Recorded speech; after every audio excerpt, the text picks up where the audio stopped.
আসা মাত্রই সমস্ত মানুষের মুখের দিকে আমি তাকাচ্ছি। আমার মনে হচ্ছে যদি সম্ভব হতো সবার পা ছুঁয়ে প্রণাম করতাম, কারণ আজকে এত সুন্দর প্রোগ্রামে তোমরা সবাই আসছো, এত গরমে অনেকে আসছো ব্লাড দিতে। কে কে ব্লাড দিতে আসছো? সবাই তো গায়ের লোম দাঁড়িয়ে গেল আমার, যে অনেকে বলে দুনিয়াটাতে আজকাল ভালো মানুষ নেই। সম্পূর্ণ মিথ্যা কথা। কিছু খারাপ মানুষের জন্য এত ভালো মানুষের বদনাম হয়।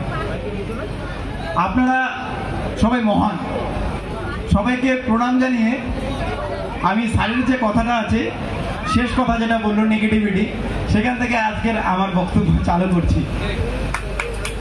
আসলে যারা বদনাম করে, এমন পৃথিবীতে কোনো লোক নেই যার হেটার্স নেই।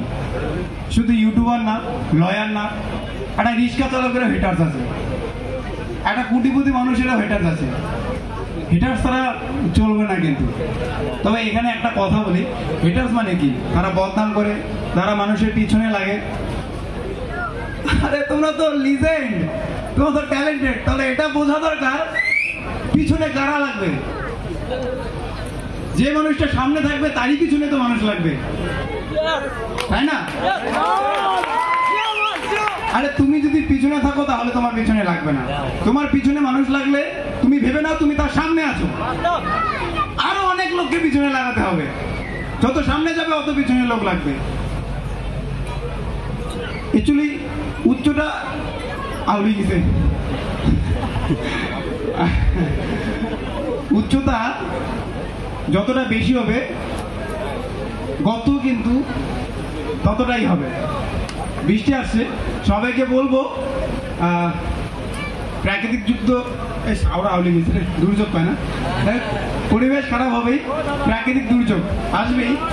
সেই ক্ষেত্রে আমাদের এই প্রোগ্রামটা সুন্দরভাবে করতে হবে। এগুলো আসতেই থাকবে, বাট আমাদের লক্ষ্য আমাদের ধরে রাখতে হবে। আসলে দেখুন, আমি কিছু কথা এই মুহূর্তে বলছি, তার আগে স্যার কই আমাদের আপনাকে প্রণাম করছি। আপনি এত মানুষকে ভালো বার্তা দেন, আপনার ভিডিও রোজ দেখি আমরা সবাই। এখন দিলটা কই?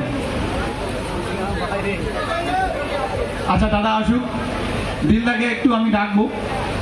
দেখুন, কেউ আল্লাহ মানি, কেউ ঈশ্বর, কেউ ভগবান মানি, তাই তো?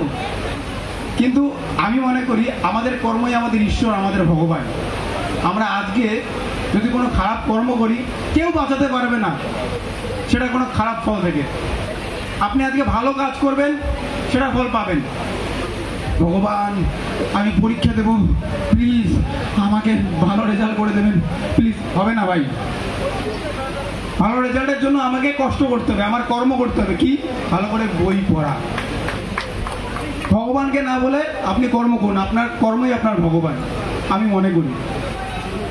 অল টাইম ভালো কাজ করতে হবে, তাহলে ভালো ফল পাবো। খারাপ কাজ করলে খারাপ ফল পাবো। আর আজকে এখানে যারা যারা আসছে সবাই একটা ভালো উদ্দেশ্য নিয়ে আসছে, ভালো কাজ নিয়ে আসছে। এটার পরবর্তী ফল কিন্তু অনেকটাই ভালো হবে, আমাদের সমাজ সুন্দর হবে, হাজারো মানুষ বাঁচবে। আর যারা ভালো কাজ করে না, এরকম রক্তদান শিবির করে, রক্তদান শিবিরে উপস্থিত হয়, দিল খানদার মতো মানুষ, তারা কোনো সাধারণ মানুষ না, তারা সত্যি মহান মানুষ। টাকা হলে সময় হলে কি ঘুরতে যাই, টাকা হলে সময় হলে আমরা কি করি? রিলস ভিডিও বানাই, আনন্দ ফুর্তি বাজে আড্ডা করি। কিন্তু এরকম কিছু মানুষ, আপনাদের মতো কিছু মানুষ সময় হলে মানুষের উপকারের জন্য কিছু ভাবে। Thank you. হয় না? আবারও প্রণাম এর জন্য। এরকম মানুষ দরকার। জোরে একটা হাততালি হোক, আমি জোরে একটা হাততালি হোক ওনার জন্য। দাদাকে যেদিন ইন্টারনেটে ফলো করেছি সেদিন থেকেই ধীরে ধীরে এতটাই ফ্যান হয়েছে, ধীরে ধীরে এত কাজকর্ম দেখেছি, বেশি কিছু বলো না, যত কম। সারা জীবনের জন্য উনি আমার গুরুদেব, ওনার কাছ থেকে আমি শিখবো। আমিও যতটা পারবো আমার তরফ থেকে মানুষকে হেল্প করবো, শুধুমাত্র ওনার কাছ থেকে শিখে। ওনাকে আমি প্রণাম জানাচ্ছি। গুরুদেবের আশীর্বাদ মাথায় থাকলে নাথিং ইজ ইম্পসিবল হবে। আমি প্লিজ প্রণাম করতে দিতে হবে। বয়সে ততটা বড় না, অনেকটাই বড়, তারপরেও ততটা বড় না হলেও আমি ওনাকে বয়সের দিক দিয়ে বিচার করছি না, ওনাকে আমি ওনার কাজকর্মের দিক দিয়ে গুরুদেব ভাবছি। চলুন টাটা, সবাইকে থ্যাংক ইউ এখানে আসার জন্য। একটা হাত তালি ওনার জন্য। আচ্ছা তোমাকে ওকে এখান থেকে আবার কলকাতা যেতে হবে, কলকাতা থেকে ফ্লাইট ধরে শিলিগুড়ি, এখান থেকে কলকাতা 200 কিলোমিটার, ওখান থেকে ফ্লাইট ধরে শিলিগুড়ি, শিলিগুড়ি থেকে আবার উত্তরবঙ্গের বাড়িতে যাবে 200 কিলোমিটার, মানে 400 কিলোমিটার গাড়িতে ট্রেনেতে ট্রাভেল করতে হবে। বাকি ওই কলকাতা থেকে ম্যাপে আমি জানি না কতটা প্লেনের কিলোমিটার দেখাচ্ছে, তো তোমাকে অনেকটাই যেতে হবে। অমিতদা, অমিতদা করে অনুষ্ঠানে এসেছিল, অমিতদা আসুন।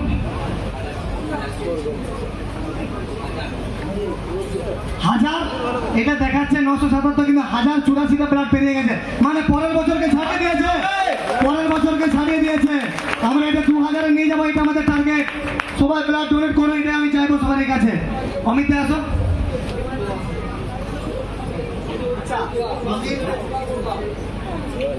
আমি অমিত দা কলকাতাতে, আমার কলকাতাতে চারিদিকে ব্যানার আছে এই মানুষটার জন্য, রাত দিন আমার ব্যানার ঠেকে গেছে কলকাতাতে, এবং কলকাতার যত বড় বড় কাউন্সিলর আছে সব খুব কাছের মানুষ, ওই করে আমার অনেক উপকার হয়, মানে হসপিটালে ভর্তি করা থেকে শুরু করে ওখানে ব্লাড জোগাড় করা, মানে এর মাধ্যমে অনেকটা হেল্প পায়। তা ওকে বাদ দিয়ে, তোমাকে বাদ দিয়ে কিছু করা যায়? দাদাকে একটু সম্বোধন দিয়ে দাও।